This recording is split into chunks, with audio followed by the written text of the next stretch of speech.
कराची की गहमा गहमी चुपका चौंध रोशनियों बुलंद इमारतों और हुजूम की दुनिया से बहुत दूर एक दिन जावेद और उसका खानदान अपनी जिंदगी में एक नया मोड़ ले रहे थे। जावेद एक मामूली सरकारी मुलाजिम था जो हमेशा अपने काम में मसरूफ रहता था और बड़े शहर की मसरूफियात से थक चुका था। एक दिन अचानक उसे एक तबादले का हुक्म मिला जो उसकी जिंदगी को बदलने वाला था।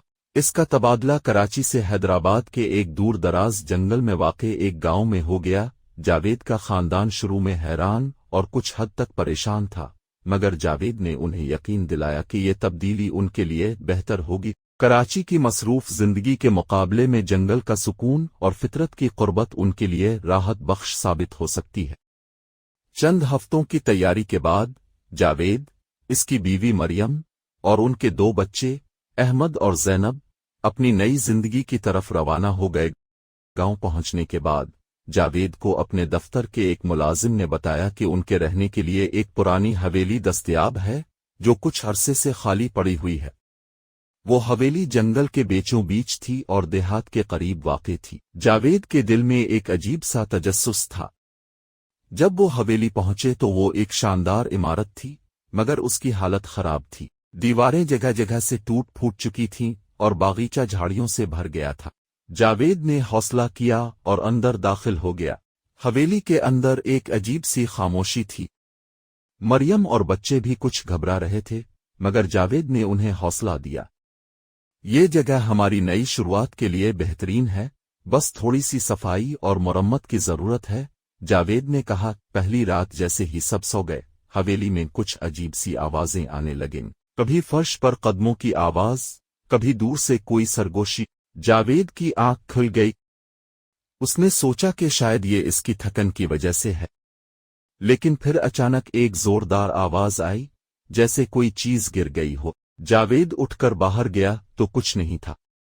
मरियम भी जाग गई थी। इसने जावेद से पूछा, ये आवाजें कैसी हैं? जावेद ने कहा, शायद बली या कोई और जानवर होगा। ये जंगल है, यहाँ ऐसे वाकयात होते रहते हैं। दूसरे दिन गांव वालों ने जावेद को बताया कि यह हवेली कुछ अरसे से खाली थी और यहाँ कुछ पुरस्रार वाकयात पेश आते रहे हैं। गांव वाले कहते थे कि यह हवेली आसिफ ज़दा है और यहाँ एक पुरस्रार औरत की रूह भटकती है जो रात के वक्त लोगों को डराती है। जावेद ने इस बात पर यकीन नहीं किया और इसे गांव वालों के वहम समझा, लेकिन मरियम और बच्चों के दिल में खौफ पैदा हो गया। कुछ दिन गुजरने के बाद एक रात जावेद ने फैसला किया कि वो इस आसिफ का सामना करेगा। उसने हवेली के बड़े कमरे में जाकर एक दिया जलाया और दुआ करने लगा। अचानक हवा तेज चलने लगी, दिया बुझ गया और कमरा सर्द हो गया। जावेद की नजर सामने के आईने पर पड़ी जहां इसे एक औरत की झलक नजर आई। जावेद ने हौसला करके कहा, कौन हो तुम और यहाँ क्या कर रही हो? आईने में मौजूद औरत की शक्ल धुंधली हो गई और एक आवाज आई, ये मेरा घर था, मेरी जिंदगी यहाँ गुजरी, मगर मैं धोखे से मारी गई। मेरी रूह को सुकून चाहिए।